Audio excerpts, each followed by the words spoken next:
Hello, hello, bienvenue, welcome back. I'm Jay Phoenix and this is Fangirl Follies.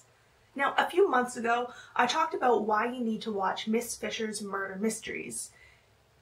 And I turned several people onto the series. Actually, I really love how many people are watching my random rambling vlogs and going out and finding new books and new TV shows and new films to watch, or people who have been on the fence about something are actually going out and giving it a try.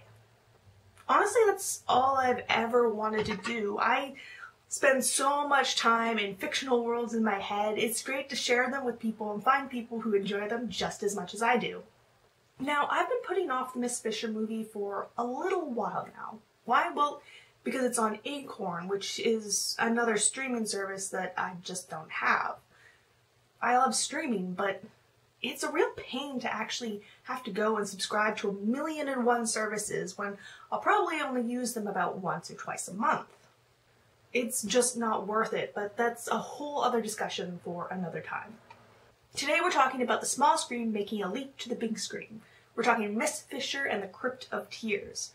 When I found out they were going to be making a film, I was ecstatic just because how much I loved and appreciated the show.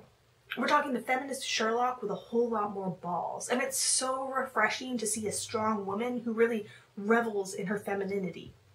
Especially one that isn't the usual 20-something, or the other option we often get is the matronly woman of wisdom. There really isn't a lot of space for women in media. For some reason, TV and film like to pretend that women in their 30s and above just don't exist beyond, mothers and the staunch career woman. But you know what? We have lives, we have hobbies, we have dreams and goals. We don't solely live in the home and cater to the services of everyone else. I think studios need to understand that they have a completely untapped market that they have never tried to cater to. The best part about Phryne Fisher is that she isn't being punished for who she is. This isn't about the spinster who finds love later in life. She's always had that love. She's a complicated woman written by women. And let's not forget dressing for our own comfort and still looking fabulous while doing it. So let's talk Crypt of Tears. 5 years after the end of the series, and point did they make us wait, we finally got a crowd-funded film for the fans of this fabulous and fashionable lady detective. We're no longer in 1920s Melbourne. We're going international. We're flying off to London and to Palestine, and we're taking on even bigger social and cultural issues. The show was never afraid to get controversial, and I'm glad to see that the film didn't shy away from that either. But Crypt of Tears feels less set in reality. It loses that quaintness and charm by stepping out of the time and place that made it. Because Miss Fisher wasn't just about a woman who didn't play by the gender rules. It was also very much about Australia's recovery from the war, and making very poignant statements without force-feeding the audience. The film just lacks that same subtlety and the cozy feeling of home.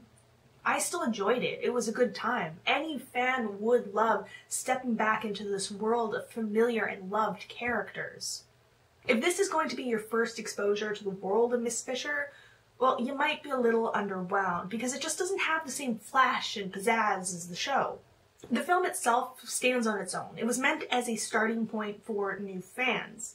There's no prior necessary knowledge. But if you have seen the show, of course, it adds a greater depth to the characters, especially the ones that only have a passing cameo.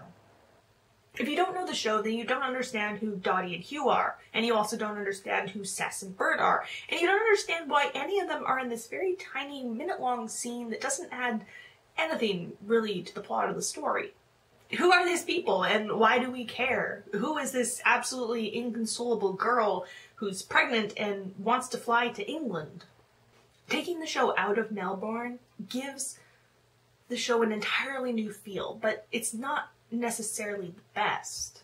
Still, Essie Davis is absolutely delightful as Phryne Fisher. She has this charm and poise that I envy. And the fashion. I gotta say that the costumes still feel as much as the character as they did in the show.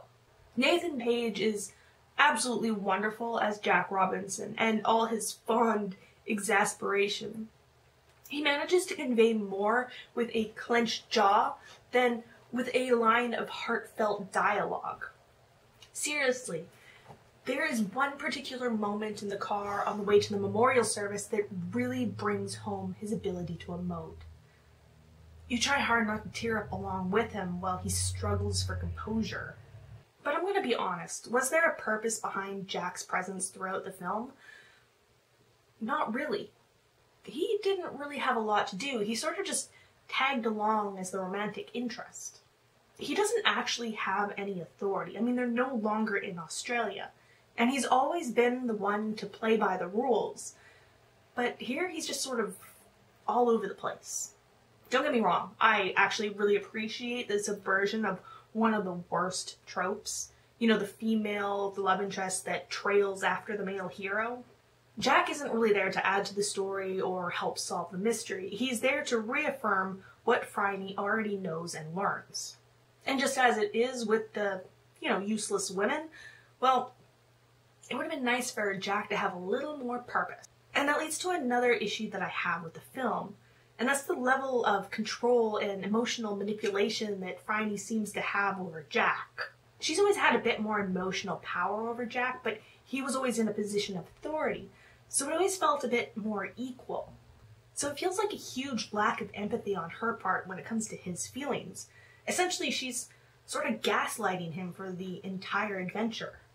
As much as they tried to subvert, they ultimately failed because they ended up making Phryne the patriarchy rather than the equal.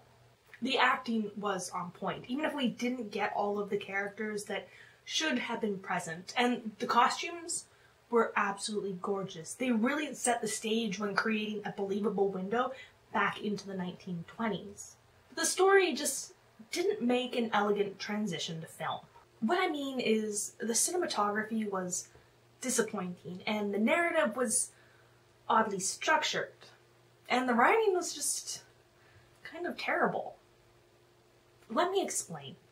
The cinematography just didn't frame the world of adventure. It was basic and dull, and it had very lazy movement.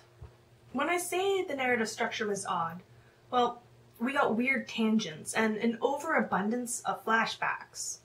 The scenes just kind of dragged. It's like they collectively went, we're making a film. We need to talk more. What made Miss Fisher so wonderful was the ability to say so much with so little and just let the subtext do the talking. The show was snappy and breezy, and the film was just kind of messy. The dialogue was laughable and on the nose when we needed it to be succinct. I love seeing the characters again, and the story was intriguing, even if the story went a bit more mystical in a world that's always been a bit more reality-based. It's an escapist adventure with a slow burn romance, but I think the biggest disappointment and spoiler might be the tired cliche of the butler did it. I'm going to be honest. Walking the colonial age with a white-centric story is not an easy line to walk, and the film doesn't necessarily do it well. Sure, it's anti-colonial, but it takes so much from other cultures to create a half-assed story of white people solving problems. It went too big. I would have loved a film set in the same time and place instead of globe-trotting. I don't know. It's hard to say if it was good or bad. I enjoyed it. It just wasn't what I expected. If you're a fan, you're still going to enjoy it, I promise. But if you're new to this fandom, and you've never seen the show, well, just go watch the show. It